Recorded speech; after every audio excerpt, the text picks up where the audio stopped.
বন্ধুরা, আমরা অবস্থান করছি শকুনি লেক মাদারীপুরে। আমরা এখন গল্প করব মাদারীপুরে কৃতি সন্তান মাসুদ করিম রিপনের সঙ্গে। রিপন ভাই কিন্তু এই কর্মকাণ্ডের সাথে আপনি জড়িত ছিলেন, আমার অনেক নাটকও দেখেছি।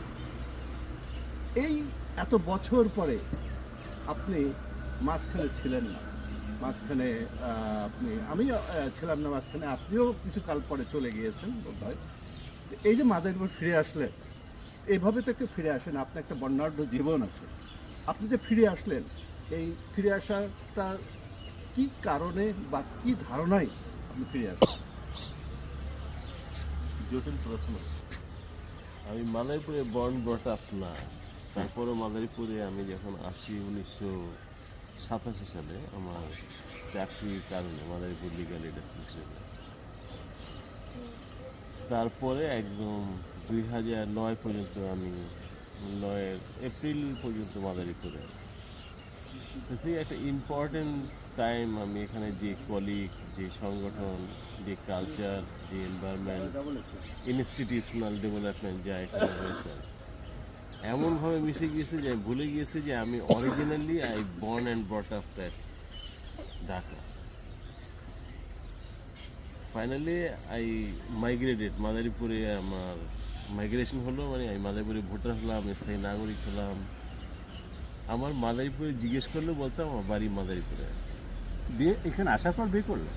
না, বিয়েটা হয়েছে আগে আর কি। আচ্ছা আচ্ছা তো বিয়ের কারণে আসা হয়েছিল চাকরি। আচ্ছা আচ্ছা। তারপর 2009 সাল থেকে 2024 সাল মাঝামাঝি পর্যন্ত, 24 সাল শেষ পর্যন্ত আমি তো মাদারীপুরের বাইরে, আমার অন্য চাকরি, ইউএনডিপি চাকরির কারণে বাইরে থাকা।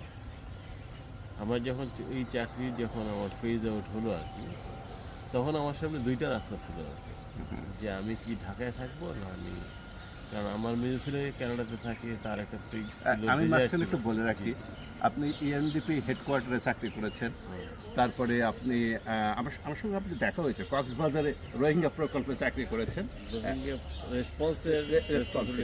হ্যাঁ, এখন আপনার প্রসঙ্গে আছেন যেখানে ছিলেন। তো বেসিক্যালি আমি রোহিঙ্গা রেসপন্সের কাজ শেষ করেছি। তারপরে আমি আমার মাদারীপুরে মার্চে আবার মাদারীপুরে ব্যাক করেছি। মার্চে মানে কোন মার্চে? এই মার্চ 25। আচ্ছা আচ্ছা। তখন আমি চিন্তা করলাম যে ঢাকা আমি থাকবো না, ঢাকা থাকবো না পরিবেশগত কারণে।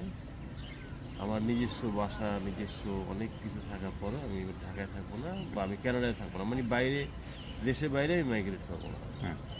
থার্ড অপশন, বেস্ট অপশন মাদারীপুরে, যেখানে আমার দীর্ঘ একটা সময় কেটেছে এবং অনেক কালচার, অনেক বন্ধু, অনেক আত্মীয় স্বজন, অনেক ভিড় যেখানে আছে। তো চিন্তা করলাম যে 20 বছরে অনেকে মিস করেছি, অনেক কিছু সময় চলে গেছে, 20 বছর অনেক বড় একটা সময়।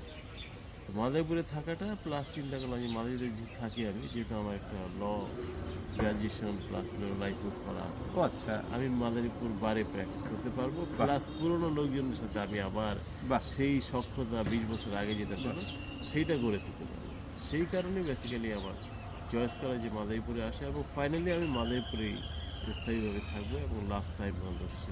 এই সিদ্ধান্ত নেওয়ার পরে আমি মাদারীপুরে থাকা শুরু করেছি। তার মানে আপনি প্র্যাকটিস শুরু করে দিয়েছেন অলরেডি? কোর্টে প্র্যাকটিস করছেন না? এটা জজ কোর্ট। জজ। অনেক ধন্যবাদ।